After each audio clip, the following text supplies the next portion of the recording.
Hi, everyone. Judge Andrew Napolitano here with Judging Freedom. Today is Monday, April 10, 2023. It's about 11:35 in the morning here on the East Coast of the United States. Ray McGovern joins us now. Ray, a belated happy Easter to you and welcome back to the program. I want to begin by discussing, of course, the huge news over the weekend, and that's the leaks of these classified documents revealing either an effort to doctor the truth about Ukraine or revealing the truth about Ukraine. As I understand it, these documents were leaked weeks ago, but they became known. Some became known early last week. Some became known Friday evening. So educate us first about what was leaked. Then we'll talk about how it was leaked. Then we'll talk about what good can come from a leak like this. Well, Judge, we're in the preliminary stages of judging, exactly how this happened. It certainly doesn't speak well for the intelligence community to learn a month later that their deepest, darkest secrets are available online, for God's sake. Anyhow, there are all kinds of data in these leaks. Most of them show that people have been lying. I mean, like U.S. people, other people. The initial leak, I have a little tweet that I did on the initial leak.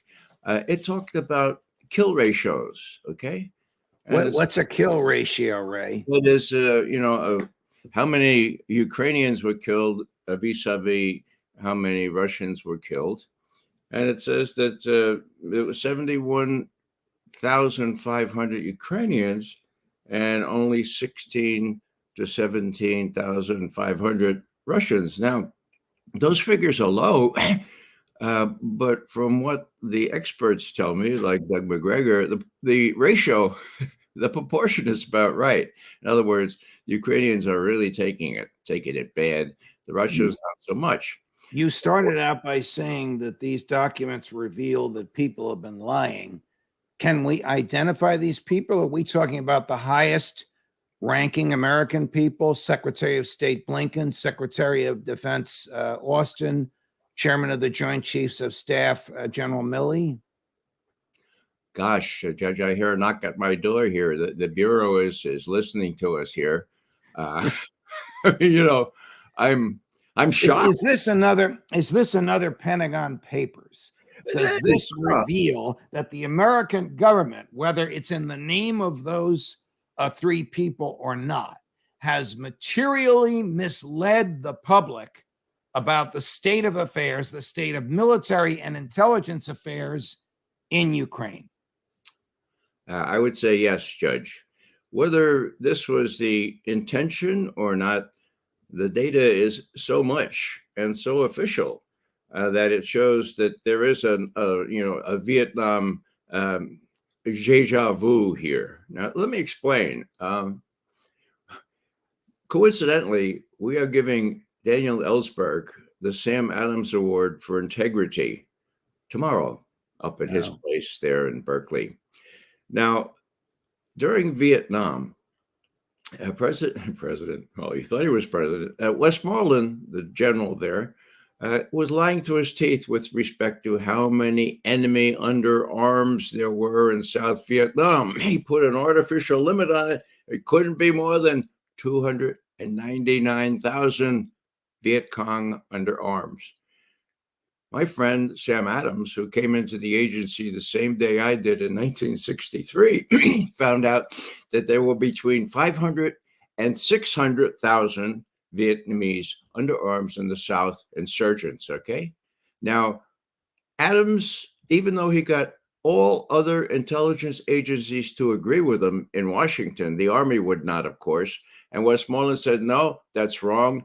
And the head of the CIA, Richard Helms at the time, cowardly said, Sam, we can't go with your accurate numbers because my job is to protect the agency, and I can't do that if we get involved in a pissing match with the U.S. Army during a time of war. Sorry, Sam. That was September 1967. What happened? Tet, the offensive, the Viet Cong offensive, at the end of January, beginning of February the next year, so 1968, they attacked every hamlet, village, town, city in South Vietnam with how many? 600,000. Okay, so the denouement came here. Oh, what's going on here? How'd they do that? It became clear that Sam Adams was right and that Westmoreland was being deceptive. Now, Westmoreland at the same time was asking LBJ, President Johnson, for 206,000 more troops to be put into Vietnam and to widen the war into Cambodia, into Laos, into North Vietnam, up to the Chinese border, and maybe beyond. That was his request. He was asking, talking to Congress. It was all very, very secret. Okay. And guess what happened? Somebody leaked that request. No, Dan Ellsberg told me for the longest time he didn't know who did this, but the request, the leak came on the 10th of March, 1968. Okay, the leak said Westmoreland wants 206,000 more troops in South Vietnam, and this is causing dissension among the top level officials in the Pentagon. Now, when Dan Ellsberg saw that, he told me, he said, look, Ray, when I saw that, I said, somebody had the guts to leak that.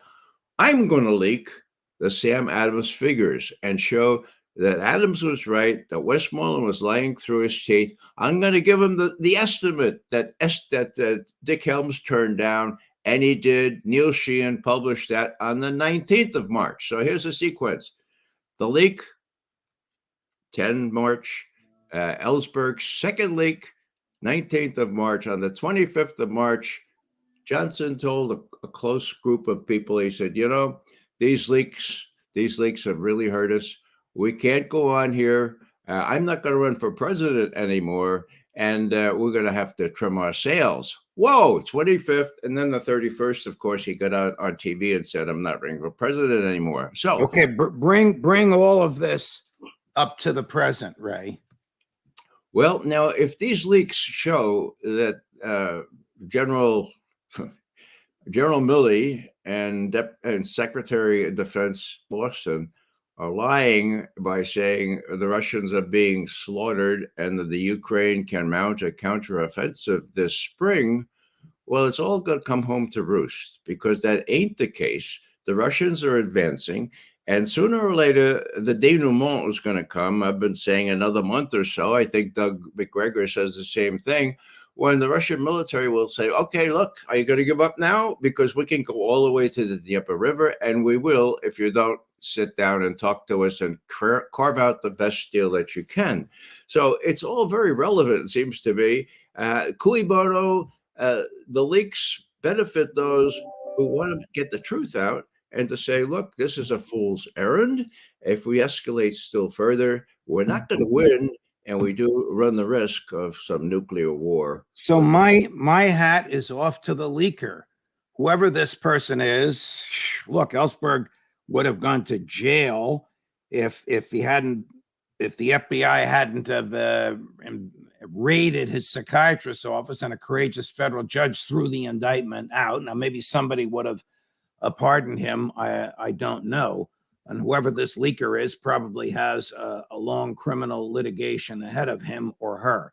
But the leaker is an American hero to show the American public and the world, correct me if I'm wrong, Ray, that we are being lied to by the government, that the government is wasting money knowing it's being wasted, and Ukrainians are being slaughtered, and we need to know about it. Am I right or am I wrong? Well, let me just say that the leaker, he or she, has already been placed in nomination for the next Sam Adams Award for Integrity and Intelligence, this year's award. Right. This year. In what format was this data? It appeared as though it was on pieces of paper that had been folded and then photographed, or right. That's what it looked like. So yeah. Is this kind of stuff laying around in a conference room? Is it on a secret link that you have to have a series of passcodes to get into? And then if you have these passcodes legally, can you download it and print it? Can your children see it on your dining room table if you have these passcodes? Tell us how this works. Well, you're right, except for the last part here. You don't print it out, okay? Because that leaves a trail in your computer. What you do is you find it or you see it on your desk and you photograph it, okay? That leaves no trace. They can't figure out, what camera photographed this, I don't think.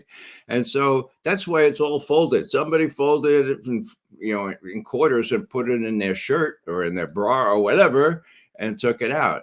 So it's very clever. This person knew what he was doing, or she. Now, let me just comment on a little bit of irony here. Sure. In the Vietnam example, I think I mentioned that Dan Ellsberg was pulling his hair. He said, I wonder who did that first leak, that gutsy guy that said Westmoreland wants 206,000 more troops, leaking that to the New York Times on March the 10th, 1968. Man, that got me to make my first leak, says Dan. Who was it? He found out. You know who it was? Who? Leslie Gelb. Wasn't Gelb in the government at the time? Yeah, Gelb was Assistant Secretary of Defense, for God's sake. So the parallel, Gelb had that piece of paper on his desk, but he didn't have to sort of photograph it. He just take it and give it to Neil Sheehan and Rick Smith at the New York Times, which he did. No, Gelb, of course, was the guy that McNamara placed in charge of collating the Pentagon Papers. Right, So you have the supreme irony. Gelb himself is the leaker of this monumental leak, which stopped the widening of the war. And then he became a very, very distinguished president of the Council on Foreign Relations. And until his death, nobody knew that he leaked the first leak.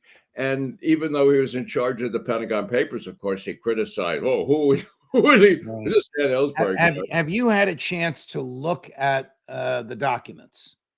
No, not you mean these most recent documents? Yes. No, I've seen a lot of reporting on it. I've seen some exemplars of the All right, document. but can you form a judgment of the level of persons in the government who would have had the top secret no foreign, and tell us what no foreign means, security clearance in order legally to have obtained that? So in other words, what is the universe of people who could have leaked it? But first, tell us top secret no foreign. Top secret is handled in a different channel. So this person would have had access to top secret material. No foreign means that it is not to be shared with foreign intelligence agencies. It's U.S. You keep it in the U.S. You don't let anybody else know. So it's got to be from the inner sanctum, I think, of the Pentagon. And it had to be somebody who had these very high secret access permissions. Of course, it could be somebody at a lower level who cleans up after the generals, who puts the stuff away and looked at this as, my God, the Americans need to know about this, took out his little camera. So it's hard to know. What they should know is who had access to these rooms where these documents were kept. And unfortunately for the FBI, there are probably several rooms. The Pentagon is not real good about keeping good custody over such sensitive documents. Do the documents reveal the names of the sources of data that go into the documents? In other words, are there Ukrainian intel, Russian intel secretly in the employ of the CIA? I'm sure the short answer to that is yes, but if so, are those human beings involved in getting us this data, and are they identified? They're not identified, but as far as I know. But what's dangerous here is that some sources are revealed. For example, intercepted communications. There's a separate law against that, of course. This is very sensitive information. If we are listening to conversations in the Russian Ministry of Defense, my God, that's a bad leak for intelligence collection. it's probably a good leak for American people who don't want another wider war. So the parallel between Vietnam and now, if I'm right, who knows? But the hypothesis is that somebody wanted to expose just the facts, just like Les Gelb and Dan Right. Ellsberg did, and let Is the it Americans decide, do we really want to stay in here, or is this time to cut and make the best deal that we can? is it probable that President Putin's people have scoured these documents from one end to the other already?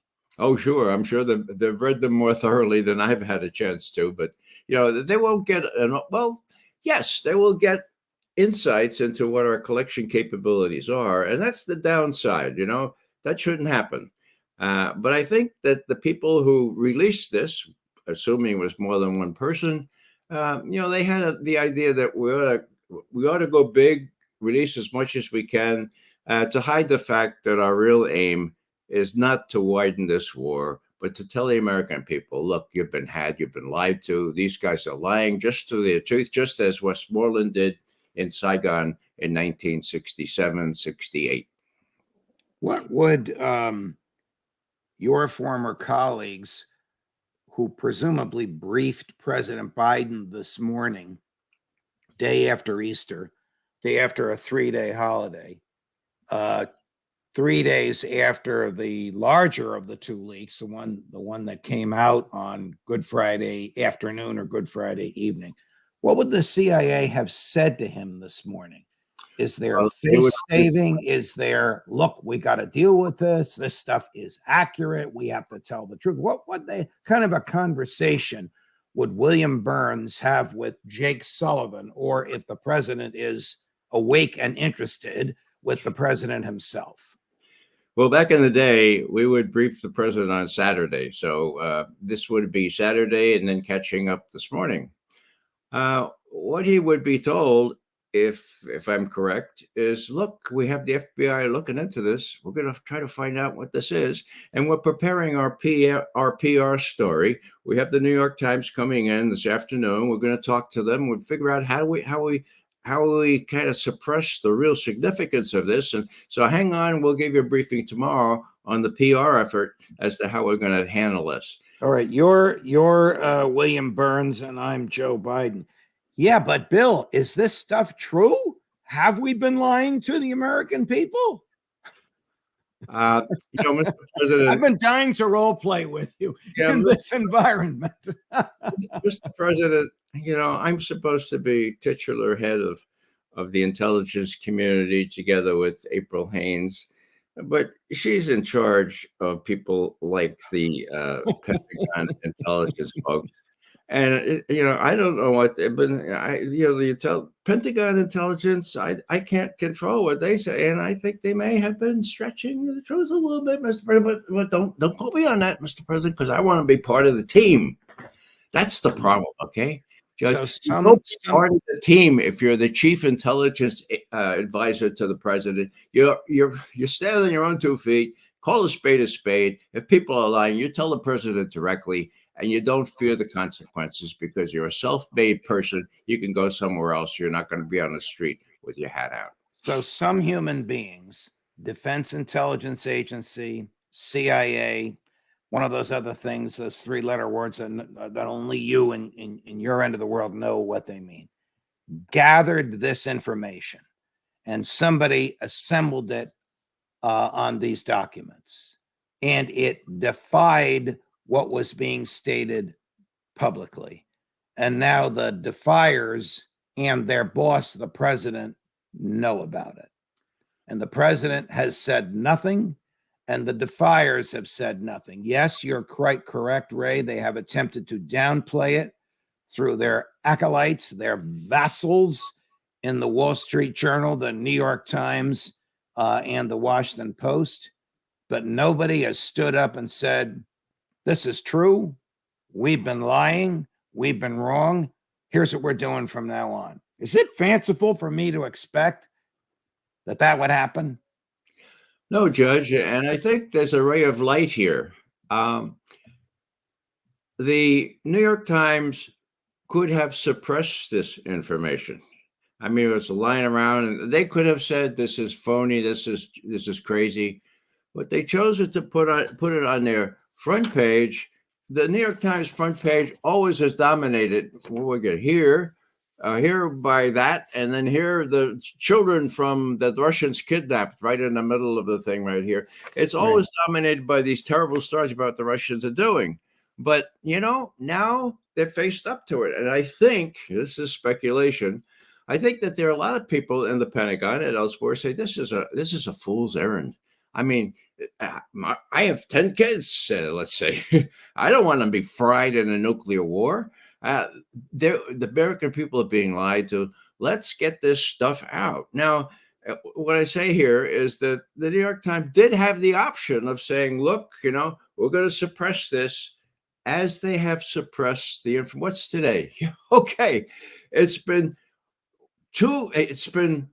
since May Right. 7th, 2020, that the New York Times has suppressed the information that the head of the cyber firm looking into those emails from the DNC, he testified under oath that there's no evidence of any exfiltration. It was a leak on a thumb drive. Okay, that was the testimony was December 5, 2017. It was suppressed, and finally the New York Times and other media got it on May 10th, 2020. Now it's what? April 10th, 2023.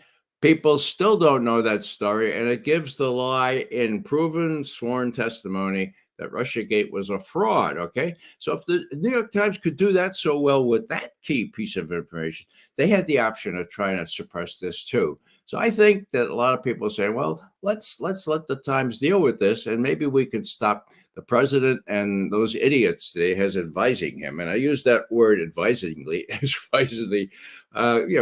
Jacob Sullivan and Tony Blinken. Maybe they'll be restrained when people know the truth that they've been lying through their teeth. Wow. Kill ratio, 71,000 Ukrainian soldiers to 16,000 Russians. We never, ever, ever heard that out of the mouth of any American official. If anything, they wanted us to believe, without using precise numbers, that it was the reverse. Ray McGovern, always a pleasure, my dear man, no matter what we're talking about.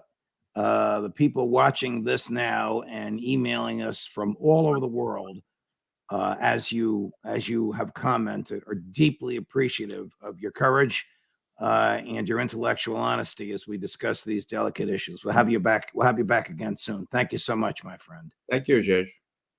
More as we get it, my dear friends. Judge Napolitano for Judging Freedom.